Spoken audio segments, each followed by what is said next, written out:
What's good, y'all? What's good? Welcome back to another live stream on Passive Income Network. My name is C. Will, and today we are about to go in and go deep into some cryptocurrency topics I've been wanting to talk to y'all about.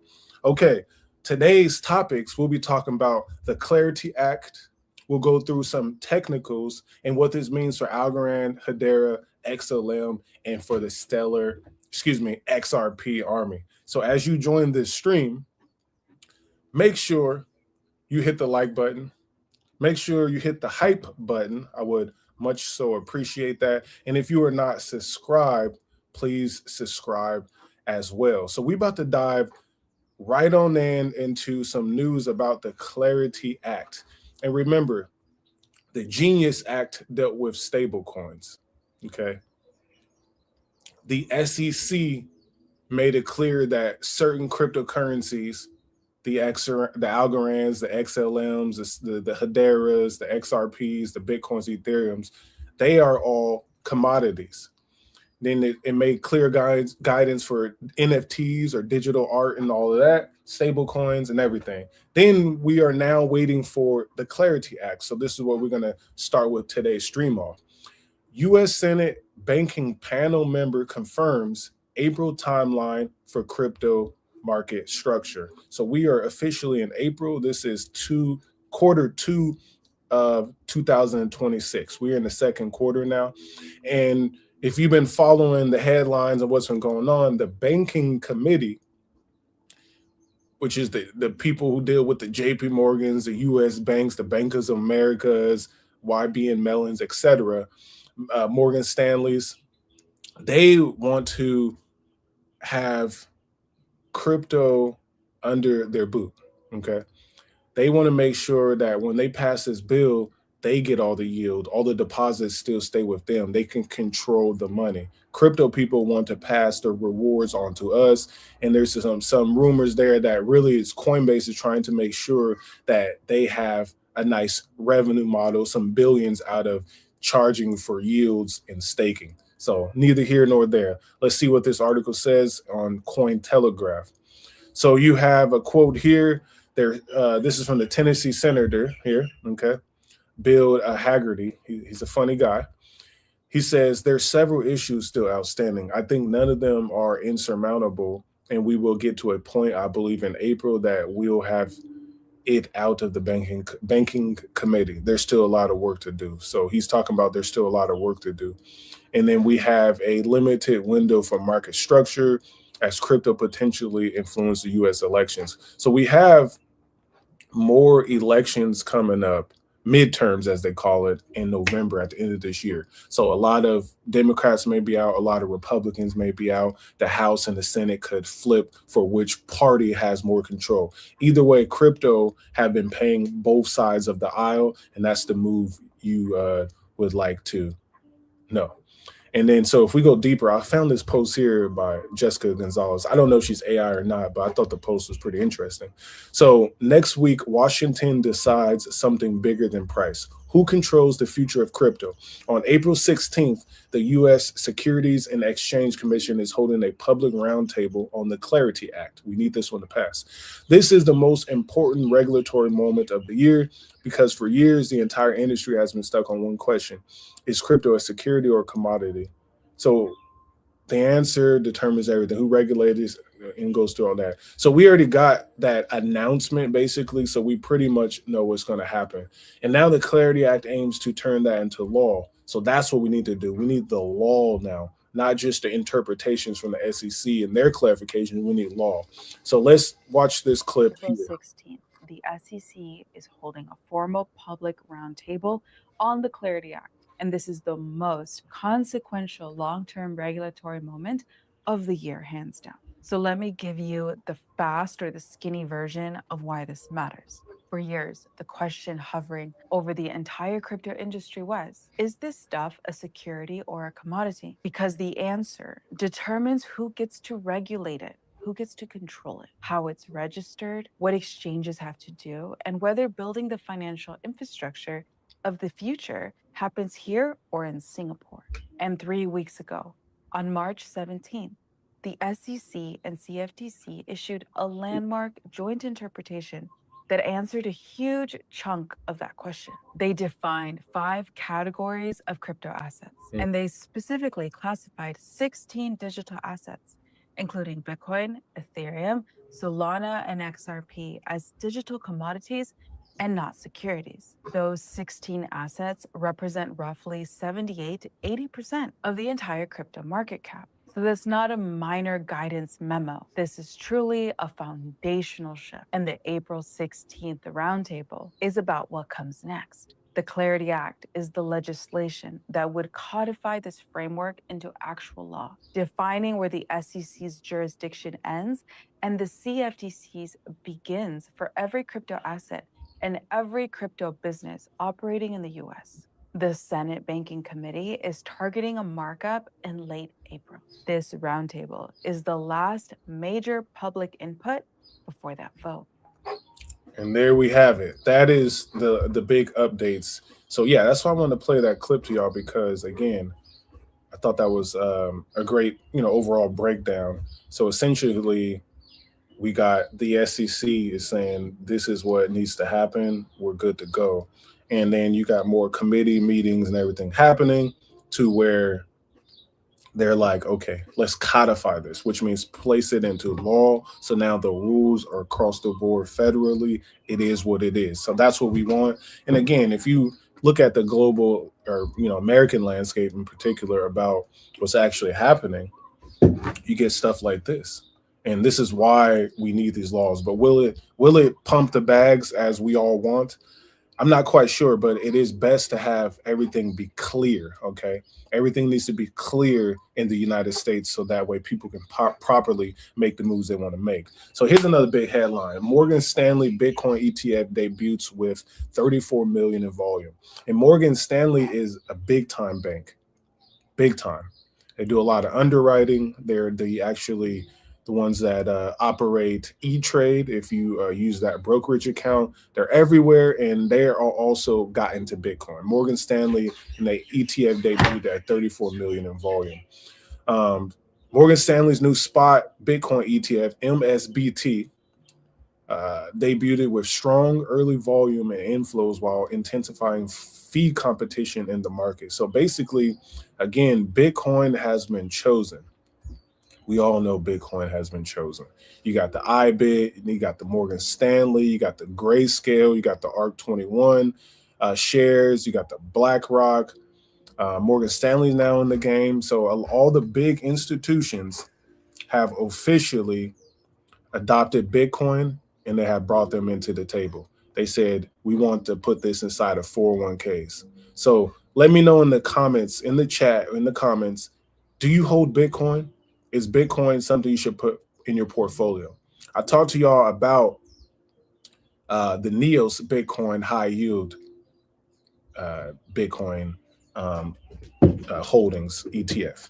If y'all want to know more about the Bitcoin high yield ETF, definitely let me know in the chat, because we could talk about Bitcoin a lot deeper in a different stream. So as you join this stream again, say what's good. And we're going to now get into a couple of the cryptos that we mentioned earlier: Algorand, Hedera, XRP, and Stellar Lumens. The first one up is ALGO, ALGO, Algorand. Type Algorand in the chat.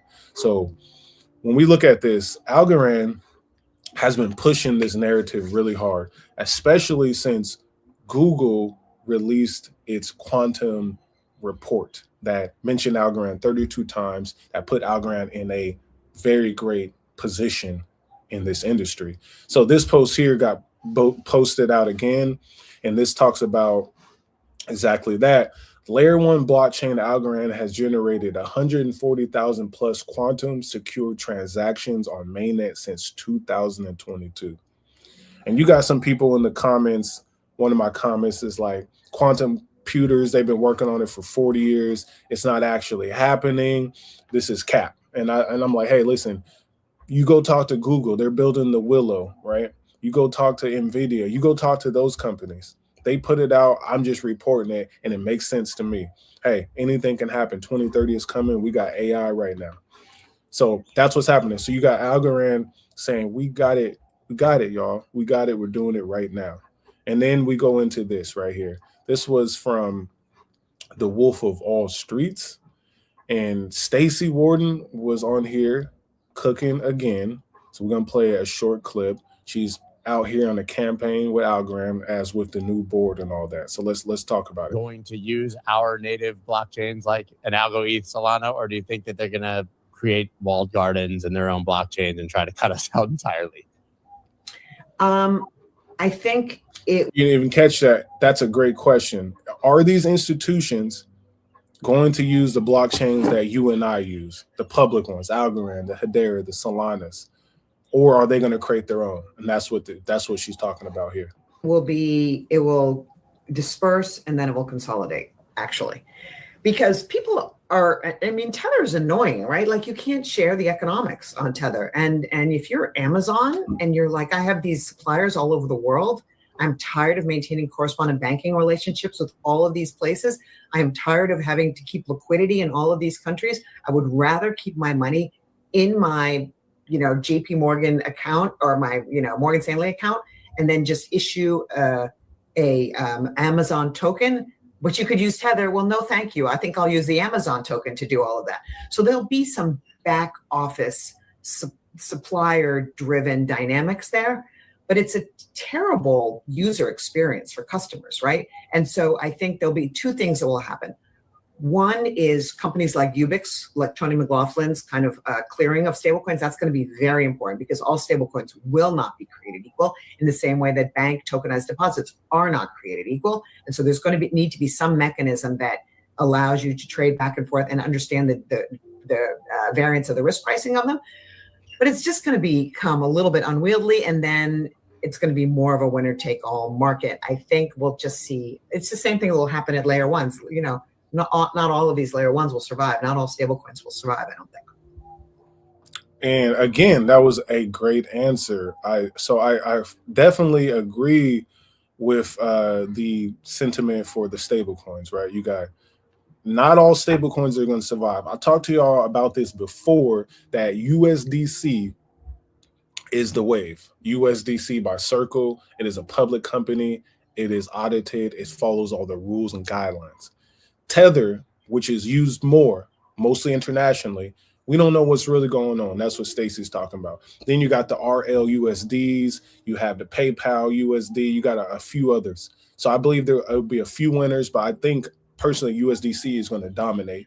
And then when it comes to blockchains, yes, the institutional adoption, all these tokenized assets, everything is going to be wide for a while. And then a few blockchains like Algorand will be one of the chains that proves it can handle the transactions, it can handle the load, it doesn't halt like Solana. Solana could win too, though, because obviously they have a lot of users and a lot of volume. But that's neither here nor there. Let's get to this next clip I want to play y'all.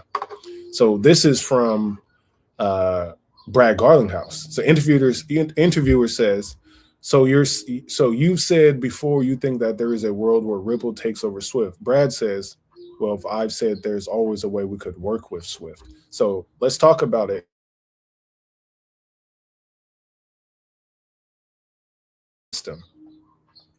So you've said before that you think there's a world where Ripple could take over Swift. Well, I've also said I thought there was ways we could work with Swift. Let's talk about that. Well, I'll start that comment just by saying, look, Swift is owned. I mean, I think Godfrey, by that, has a very challenging job. Swift is owned by the banks. It isn't a traditionally kind of construct. You have a very strong chairman, and in how Citi kind of is an important stakeholder in that. But at the end of the day, Ripple's trying to help financial institutions and banks be successful in the future. How do we enable Santander to compete more effectively with PayPal, with Amazon, Facebook? And it's not going to be in settlement times measured in days. It's not going to be measured settlement costs measured in $15+. So I want to see our mission in life really has been, how do we help these financial institutions be successful? Those are the same financial institutions that own Swift. And so in many ways we've thought, hey, we could work together. That hasn't played out. And I think increasingly, we are seeing more and more banks adopt Ripple's technology, and we're seeing that play out. But I have a ton of respect for what Swift has built, just to be clear. And again, I've shown y'all what Ripple has put together with the different licenses, right? All around the world, South America, North America, Asia. They're working in Africa, all throughout the continent there. So I've showed you those things here. And the way they have their whole, system built up for payments in general is great. It's definitely great. So again, if we go to Ripple's page here, this is something, again, that is important for the Ripple people that are very interested. So you got Africa's digital asset moment is here, and regulation is leading the way. And then the link to the article, you have 205 plus billion of on-chain value. Okay, let me send this message real quick. On-chain value. Let me do this real quick. Give me a second, y'all.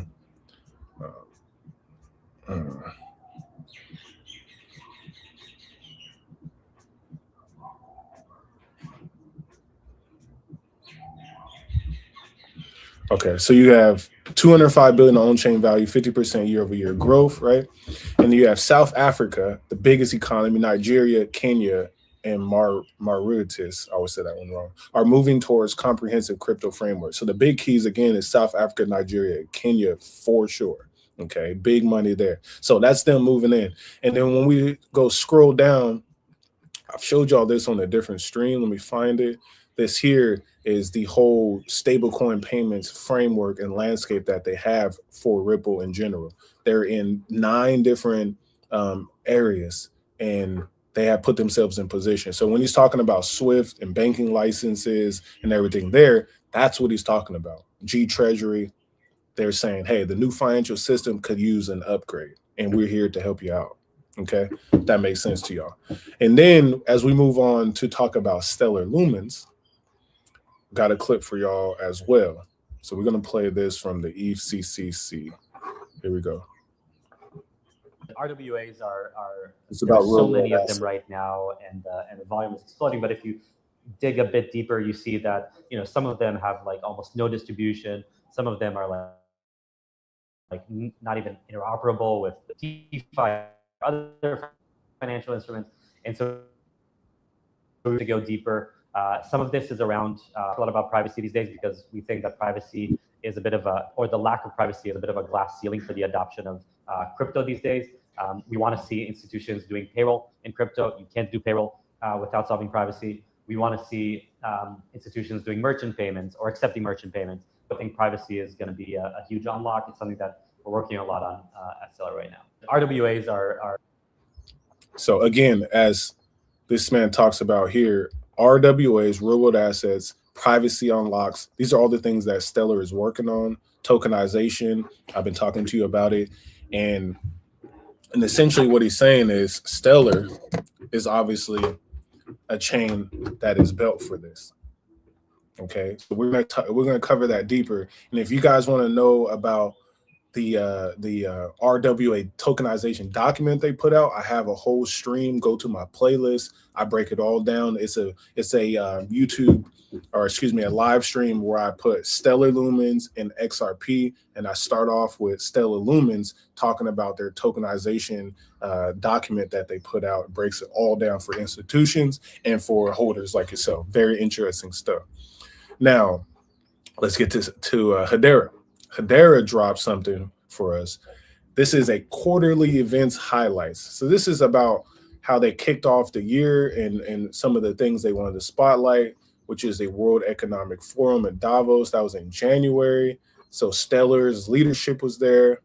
They were there talking to CNBC. So basically what they're saying is, hey, we're throwing events, we're attending events, we're putting Hedera in the spotlight. And why I keep talking about these cryptos is because of Hedera, Stellar, Algorand, XRP, those whole ISO 2220 coins. These are the ones that we all need to watch as our first layer. Obviously, if you're into Bitcoin or Ethereum, then you got this layer here, which could be your first or second layer, depends on where you're at. And then you have the whole DeFi layer. Okay. So that's neither here nor there. We got the Decentralized Trust 2026 Member Summit. That was in New Jersey in January. Then you got the Hedera Dev Day. This is all about the developers. That was in February. Then you have the ETH Denver in February. You got the Japan FinTech Week in February. That's crazy. The Black Swan Summit in March that just happened. The Digital Asset Summit. I did a live stream talking about this one. And then you have the Latin America meetups and hackathons. And essentially they're saying we have more to come. This was all about visibility. Visibility, y'all.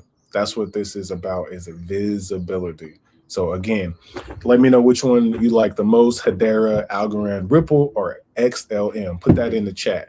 So as we slowly start to close out, we're going to go look at crypto prices and get into the technicals.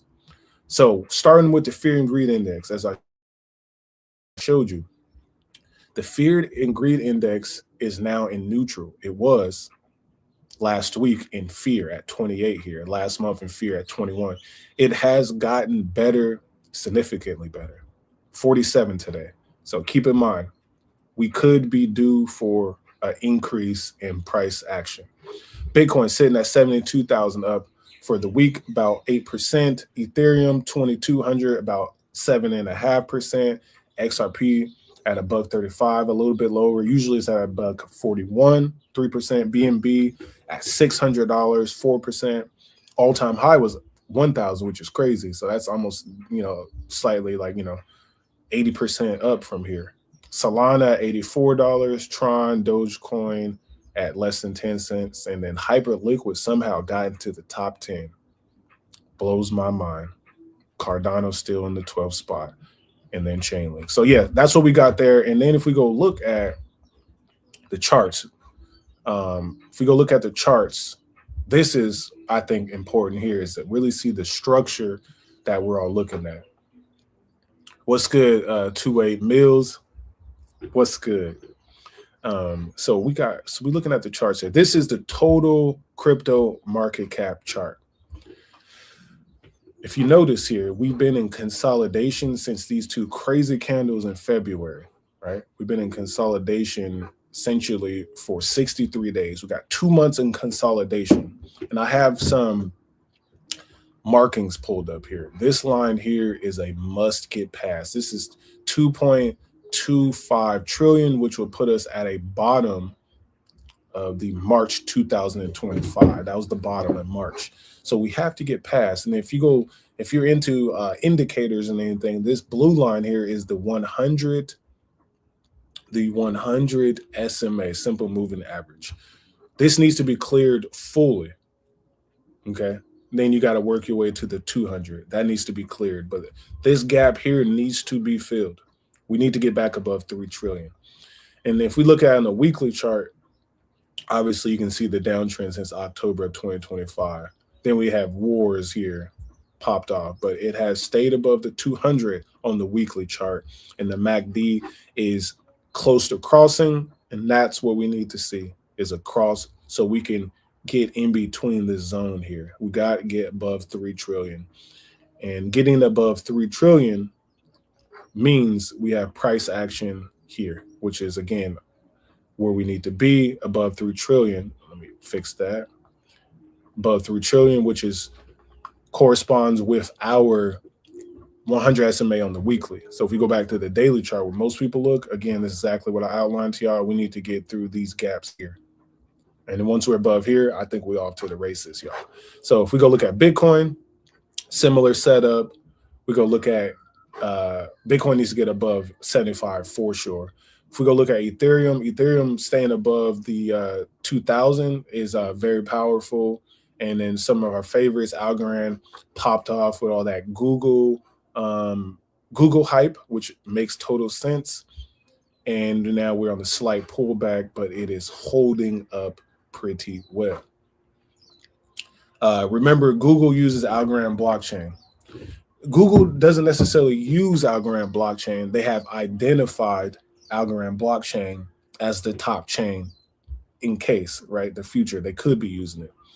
What do you think about the new director for Algorand? If you mean Stacy, she's been around, but she's now controlling the whole ship. Algorand Technologies, which manages the blockchain, the protocol, and then Algorand Foundation, which manages the ecosystem, right? And the community and all that. She's doing her thing. Google and Algorand is quantum resistant. Facts. That's a big piece there. Again, so if y'all have any more comments, definitely let me know. Tell me which crypto that we discussed today that you like the most. Algorand, Hedera, XRP, Stellar Lumens, and we can throw the wild cards in for the OGs, Bitcoin, Ethereum. Which one do you like the most? And let me know if y'all want me to dive deeper into all the Bitcoin and Ethereum updates that's been happening, okay? Let me know, and I'll do that on the next stream.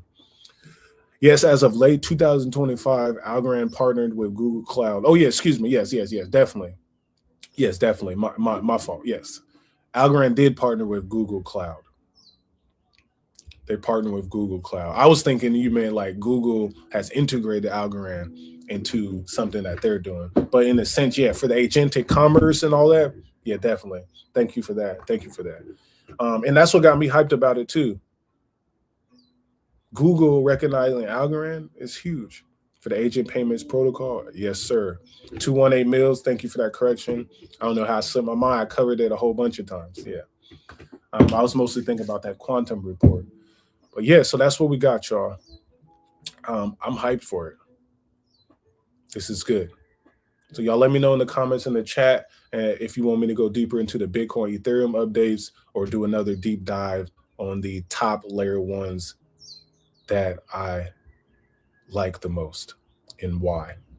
And then hopefully we all win, right? We all going to make it. So I appreciate y'all for tapping in. Again, 28 mils. Appreciate that. Algorand, Google Cloud to serve as key blockchain for the agent payments protocol.